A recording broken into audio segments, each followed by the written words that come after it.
Programming outreach here at Edwardsburg. So welcome and thank you for coming. I just wanted to kind of tell you how this program came to be. So I started about 2 years ago, and that was when we already were well into the plans for the new building and there was a lot of excitement about it. But one thing that I quickly realized was that there's a lot of attachment to this building. There's a lot of nostalgia. We would hear stories about people saying, I got my first library card here. I remember coming to Girl Scout meetings here. I remember bringing my kids to story time. So to me, that tells me that this is more than a building. And part of that is because it has such a strong community connection, which is wonderful. And as exciting and as badly as we need the new building, it's going to offer so many wonderful things. I felt like I wanted to give this building the send-off that it needed and to let people say the goodbye that they needed. And that's kind of where Jon came in. He was nice enough. I said, hey, Jon, I have this idea. Since you're our local history branch manager, would you be willing to help put this together and put this presentation on? And he said yes. So we've been working on this presentation on and off for about a year now. And so it's going to tell you about the history and how this branch has grown and how it's very community focused. Also, Jon's going to talk about the history of the branch, and then Chris, our new director, he is going to follow up with all of the exciting things that are going to come. So without further ado, I'm going to let Jon take it over. Thank you, Jen. Thank you. And she's been great at putting all this together. So anyway, welcome everyone. I think I know just about everybody here, but just in case, my name is Jonathan Wuepper. I'm the branch manager at the local history branch in Cassopolis, and that's all we do there is local history and genealogy. I'm very blessed to have the position up there. It's a building that it's a Carnegie building. It's open to all and it's free. You can come up and do any research that you want up there as long as it's genealogy and history related. But today I am here because we're going to talk about this branch, the Edwardsburg Library Branch, and boy, it has a lot of history.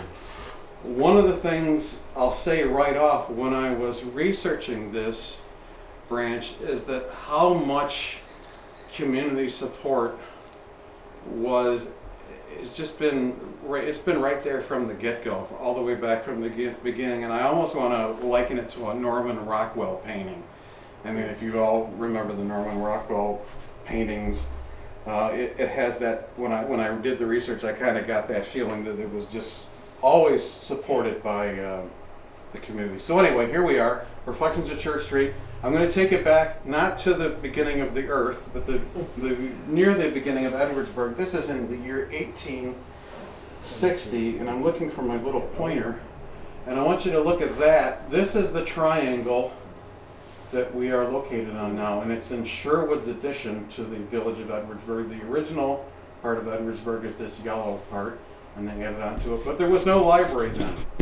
It wasn't until the first mention of a library in the village didn't come until 1917. There was a little blurb in the Edwardsburg Argus, I believe, and it's in Otis Montgomery's book on the history of Edwardsburg, that I believe it was the state of Michigan loaned some books to Edwardsburg, but there's not a lot of information on it. We have to go then to 1932, where the members of the Presbyterian Church, in fact, children or young adults, made an effort to have the library get started in the basement there, but it was the Edwardsburg. It served the village of Edwardsburg, not just the church. Started in 1932, and we all know where that's across the street there.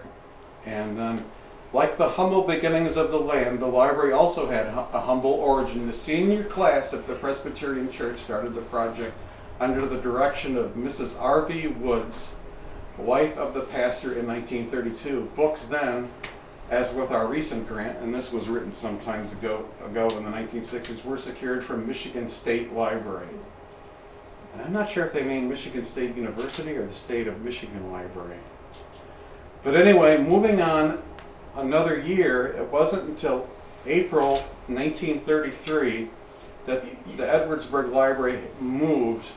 They weren't in the church very long. They moved to a building that a lot of people, I'm sure, remember. It was torn down before I got here, but it was the fire station / village hall, and I believe it was on 12. And that opened in April of 1933, and from all accounts, 1933 was one of the worst years of the Great Depression, so they were really, strapped for money. I guess I'll quickly read. You're now cordially invited to become a member of the Edwardsburg Public Library. The fire station is home of this new town organization, and the young people of the town are its formal supporters.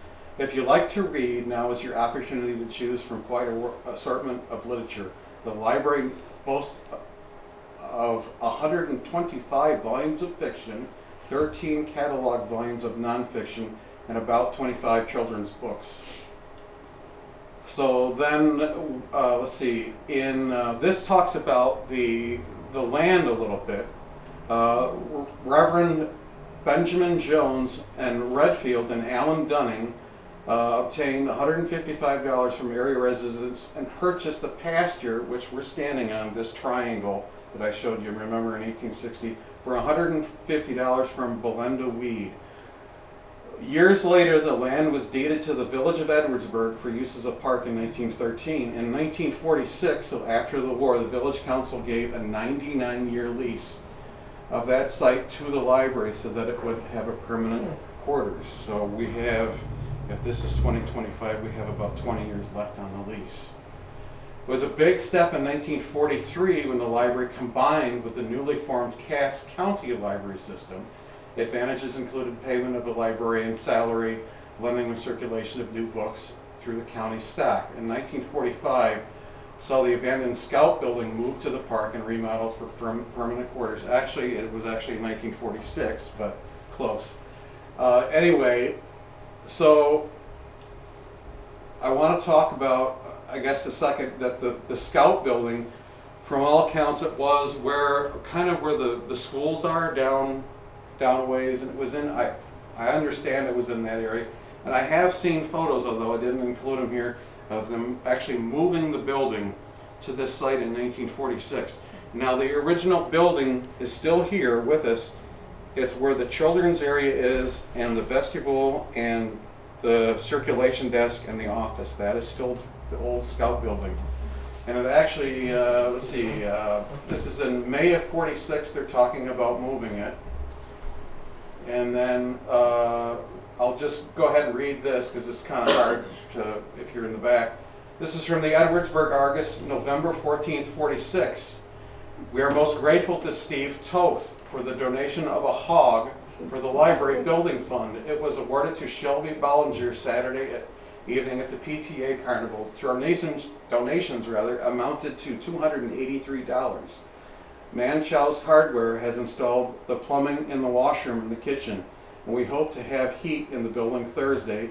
If everything goes according to schedule, the new Edwardsburg Library building will be open for business this Friday, November 15th, 1946. Although many details remain to be finished, and I won't bother reading the rest of it. So if you're a stickler for dates, as I am, it was November 15th, 1946, and that's what it looked like. It's still there, and I think that this is the view. Boy, Jen and I figured this out, and now I forgot. You know what's interesting is we'll see that the buildings in the background are still there. I think that this is that we're looking at it, and you're looking at it this way. No, that's not right. I think you're looking at it this way. Move ahead one. Here's another view of it, and this right here, this window was put in by the library committee, and that today is at the back of let's see, that'd be kind of the south end of the children's area, which is now covered up by shelving. Here's another view, and again, these houses are visible. This house, they're still here today. I'm looking at it right there.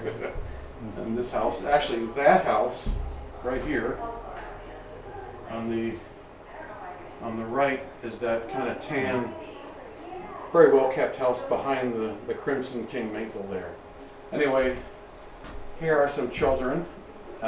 We think this was taken about 1949 outside the library. obviously a story time, and they're very pleased to have their books with Mother Goose and different storybooks. The ABC Bunny. That's kind of nice. So pictures of children in libraries are always a good thing. Here is a puppet show in 1949. It must have been some kind of a craft. I'm guessing they made their puppets inside the library. Notice at this point we actually have a sign that says Public Library, Branch of Cass County. And by the way, the Cass County Library is a different organization than the Cass District Library. So the Cass District Library formed later in the early 1990s. Here's a close-up. Kids were very sort of animated. Early post-war era, 1949. Then we get, into the mid-60s, and I'm sure there are people here today that remember the mid-60s. It was a little bit before my time, but they had a expansion. They got the idea as early as 64, 65, but I don't think it was completed until about 67. But right now, we are all standing and or sitting in the proposed new addition. That's this portion right here. Again, the original Scout building is this, and now we're in here. We pulled this out of, by the way, I need to give a shout out to the Edwardsburg Area Museum because they were exceedingly helpful in opening their files to what they had on the library, and this was one of the things, and I jumped at this and scanned it. This is from the Elkhart Truth, July 1st, 1965. And it talks about the little brown house in the Shady Village Park is soon to have a 24 by 60 foot addition built at the south end. And later on in 66, you see the Boy Scouts painting, I guess, the original Scout building. By the way, the Scouts were allowed to use the basement of this building. There was always a basement from 1946 onward. That's where both the Boy Scouts and the Girl Scouts met. Here we are, probably in the late 1960s. I'm guessing this is the fall of '67. You might recognize this gentleman. It's Dick Beckwith. He was on the library board for years and years. And I'm sorry to say I don't know any of these people, but if you know, maybe you could tell me after the program. Here's another shot of the newly refurbished building. Again, we're looking at, right here is this is now in the kids area right back there. Here's the basement. And it was actually kind of a cheerful and Girl Scouts meeting place. Yeah, this is the Girl Scouts meeting down there, probably in the 60s, I believe. Here's another view. And this woman right here, this is Lois Keller. She was the librarian. Apparently she was also working with the Scouts. I don't know if this is 234, if that's the Scout troop number or what that signifies. But then we move ahead, we're going to jump basically about every 30 years is a big project in Edwardsburg. And so we get to the 1995-96 expansion. So I wasn't in Edwardsburg yet, but here is, this is I think in the fall of '94 they started to do this expansion, and they're, I think they're removing the vestibule here. I think that's going to be torn off. And I'm sure a lot of you may be able to tell me further detail after the program, but here's another shot of the new addition. And again, anything that was built in '94, '95 did not have a basement under it. The basement was only under the 67 edition and the original Scout building. Here are some workmen working on the foundation. Right there, yeah. Actually, it's not always nice to have dates. That's October 2nd, 1995. I was at Michigan State then. Here's another view of the, well, I'm trying to figure, the configuration of the older parts of the building changed so much. I think this is an old part because of the siding. Oh, you know what this is? So this is the Scout building. This is the big window I showed you a couple seconds ago. So this is now the children's area. Here's an interior shot, probably late '94, early '95. It wouldn't get me up on I get dizzy if I get on a step stool. Here's, again, I think this is Dick Beckwith. Here they are moving the, by the way, we just got, these shelving units are visible at least back into the photos of the 60s, and we just got rid of them a couple of years ago. They served us well. I'm not sure if this is Linda Shelley, but that's what the nameplate says here. That's Eve Wade. That's Eve Wade. Okay, that's great. So that's Eve Wade. We finally figured it out. And so anyway, oops, this is the, of course this is back behind the desk now, but Jen and I both looked at this and we thought, wow, there's so much space back there back in those days. It's quite cramped right now. Here's what it hasn't changed too much since the 90s, although these lights are long gone. But I think it's held up rather well. Here, the room we're in now, again, the 1967 edition. I first started to work in libraries in the late 1980s. I remember the Reader's Guide of Periodic Literature, where we would look up magazines. I caught my eye. Anyway, this branch, after it was finally redone, actually it took them basically through all of '95, and they formally opened it in early '96. I think there was I think maybe in April they did the final official get-together. Now it says in here, the newly renovated Edwardsburg branch of the library. This is Alice Prebreza, Robert Meddy, of course Marge Federowski, Dick Beckwith, Richard Beckwith, and Carol Labar. I think she was on our library board for years.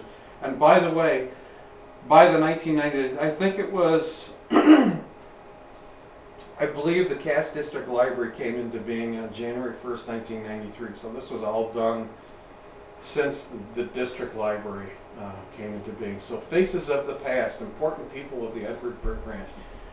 Now, there's a lot of people that we omitted because we didn't have photographs of them. So please, we also needed to keep it shorter time. But anyway, Dick Beckwith was on the library board. He was on the library board for years and years through the probably.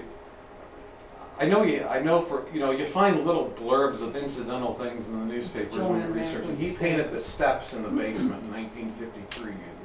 There's still probably lead paint, I don't know. Here again, Lois Keller doing story time, probably in the 1960s, maybe early 70s, looking at the children's clothes. Can't tell. Never got a chance to meet her. There's I'll give you the Cliff Notes version. The story of Marge Ray, Lois Keller, in one snowy morning when there was a burglar that escaped. I don't know if he escaped, but he had just committed the crime and he came into town and it was snowing. And he basically carjacked Lois on the way to the library. And she didn't want to be, anything bad to happen to her, so she purposely ran her car into, I think it was a snowbank, and ran out. So the guy who hijacked the car went to the Ray house, and Marge Ray let him in. And after a couple of minutes, she was going to offer him a cup of coffee. She looked out back, and there were all these policemen outside. And anyway, long story short, they caught him. He did have a gun, all is well, but Lois Keller was interviewed by Lou Mumford of the South Bend Tribune about that, and she says, I had to get to the library. She went to the library after the carjacking. She wanted the kids to get their books for their term papers. It was that important to her. So kudos to Lois. Marge Federowski, we couldn't have a program and not talk about Marge. I knew Marge. She was a dear person. I can't say enough good things about her. She actually helped get the local history branch started in '94, and she was very active in all the branches. In fact, most of you may or may not, I don't know if you may or may not know, that her maiden name was Silver, and the Silvers go back to the beginning of the county from the early 1830s. So again, it was about, 20 some odd years. There was a proposed expansion in 2007, 2008. And the preliminary drawing caused a lot of excitement and commotion. It was published in a lot of newspapers, including the Edwardsburg Argus, and they were going to expand the library, but of course we're on this sort of small lot and the parking's not great. So, preliminary drawing. It's kind of hard to see. In fact, it's hard to make out what things are, but you know, this actually didn't take off because, as we all know, in the late 2000s, there was an economic downturn, the Great Recession, and we just kind of felt that it wasn't the right time. So our next chapter is, as you know, being built on US 12, and I'm going to segue right now to our wonderful new director, Chris Korenowsky, and he's going to tell you all about The new building. Take it, Chris. Wait, so how do I work this thing? Oh, Do I do that? Okay, sure, you got it. And if you want to point, there's a little point thing. And I'll be right here if there's any technical issues. All right. I feel good knowing he's right there. Good afternoon. My name is Chris Korenowsky. I'm the new library director here in Cass County, and I'm thrilled to come at such an important time in the library's history, in that this is across the street the first brand new library building that's been built in Cass County since 1978. So just think about that for a second. You know, we're talking over 40 years. Now libraries across the county have been renovated, libraries across the county have been added on to, but this is the first brand new building that's being built in our county. So I kind of want to take you through the new building and what you can expect early 2026. Several years ago, the Cass Library District bought 5.48 acres of land over here on Main Street for two reasons: to build the new building and to also include a walking path behind the library. So we're going to be having library services both inside and outside of the four walls that I'll show you here in just a moment. Inside the library, what you're looking at on this slide is 9,500 square feet of new library service. So we, in essence, are tripling the size of this building to the new one. We're going from about 3,100 square feet to about 9,500 square feet. And that comprises the interior of the new branch. I wanted you to see this slide, and although it's an aerial photo, I wanted everyone to see there will be ample parking, because it's hard to park at this building if you've tried to come here and use it. We will have 7 handicap parking spots, and we will have 60 parking spots all around the perimeter of the building for the public. So it should be easy to get in and out as you use the new branch. Easy to park. This is driving up to the new building, or what will be driving up to the new building on the right-hand side of the building. And then this slide shows happy customers walking into the new building from the left-hand side. So you get a view of either side, left and right, of the new branch. And that's front-facing. So left, right, front-facing of the new building. This is the back, and this is actually quite exciting. So customers will be able to come out either of those doors and access a back patio.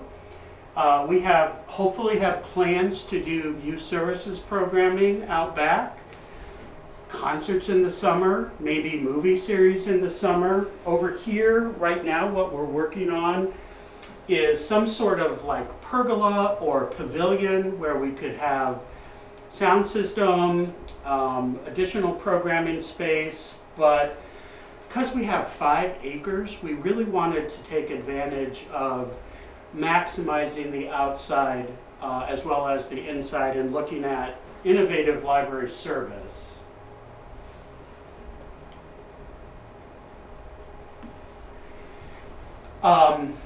You will not see reindeers on the new wall of the library, so please ignore that slide.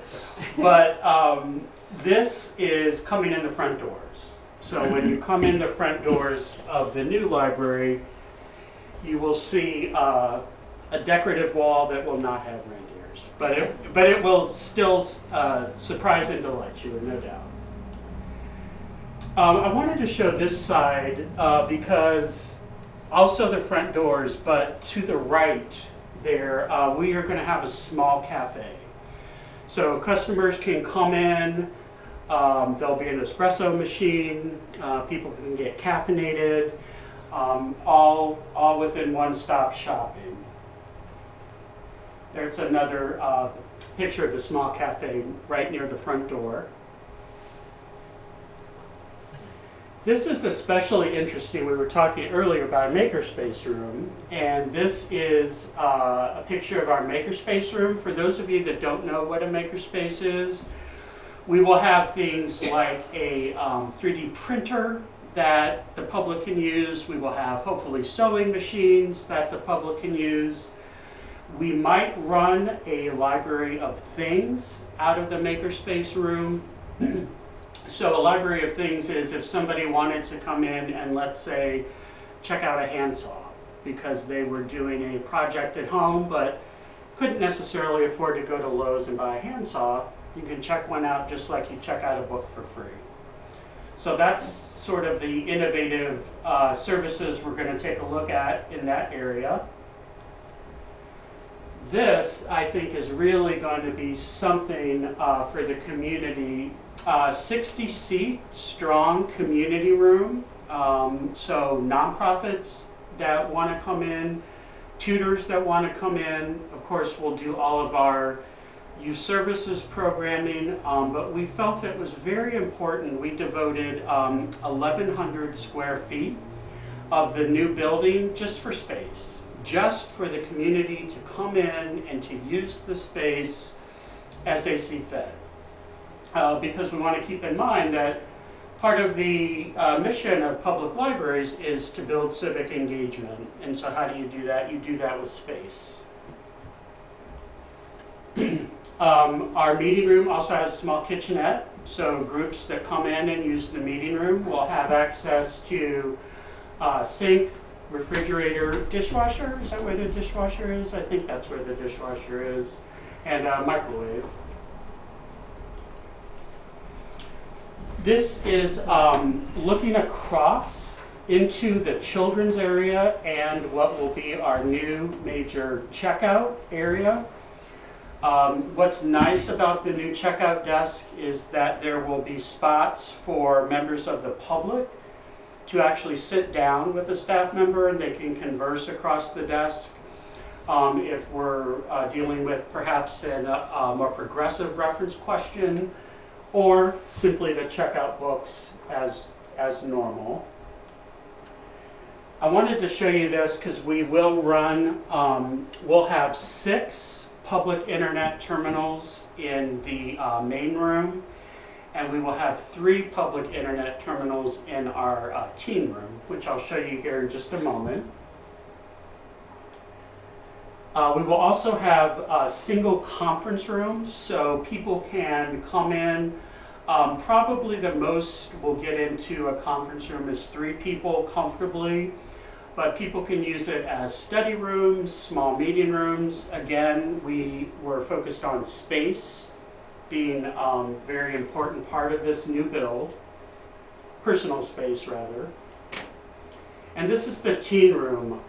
As you walk up to the new part, the new facade of the building, this is the major glass area that's under the main A-frame. So the teen room is what you'll see coming right up to the building. And it wasn't done this way, but it really is going to work out to our advantage. There can't be too much screwing around in that room by the teenagers because they're on full view of not only staff, but the public. So we'll keep our teens in line. This is a view as if you were in the children's area. So if you're in the brand new children's area, this is what you will look out to within the new building.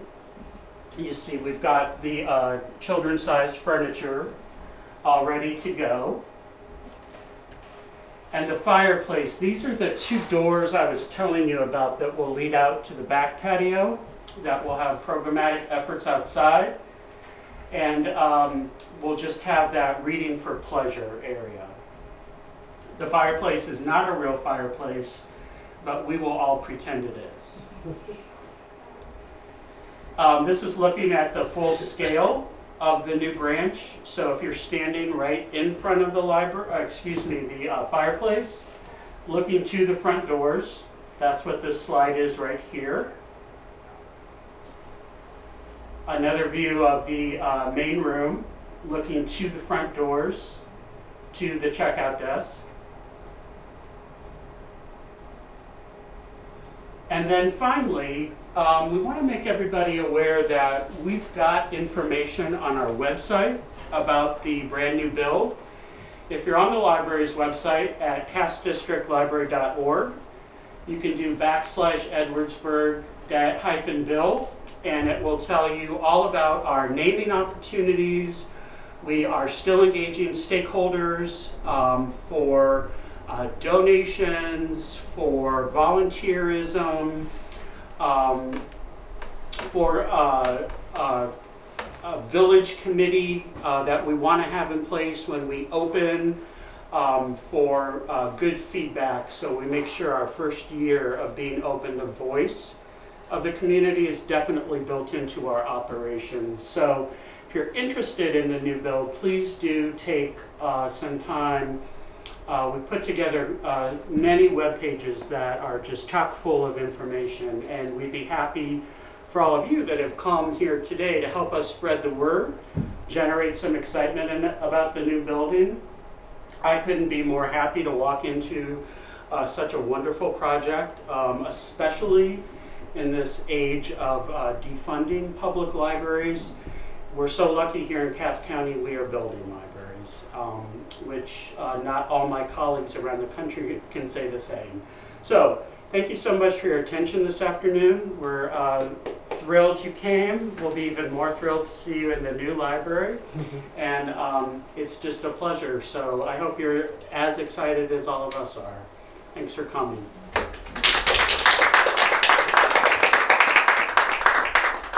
Quickly, I'm just going to say thank you to John and Chris for their help on this. I also forgot to thank the Edwardsburg Historical Museum. I know they helped get us some of the pictures and things like that. I know I bothered Shirley a lot when she would come in to get her books and ask her questions. Feel free to stop, mingle, ask questions, but we also have some nice refreshments. Did you want to ask a question? Do you have an update on projected move-in? So that's a great question. What we're sharing with the community is early 2026. Okay. We have about 3 more months of interior work on the new build. The exterior work is almost all done, save for quite a bit of the cement work they've still got to do in good weather. But we are quickly moving our attention to the interior build. Great. So January 26th. Great. Happy New Year. Yes, absolutely. Yeah. Absolutely. Other questions, comments? Well, thanks again for coming, and there's food. Yes. So get some food on the way out. Yeah, please do.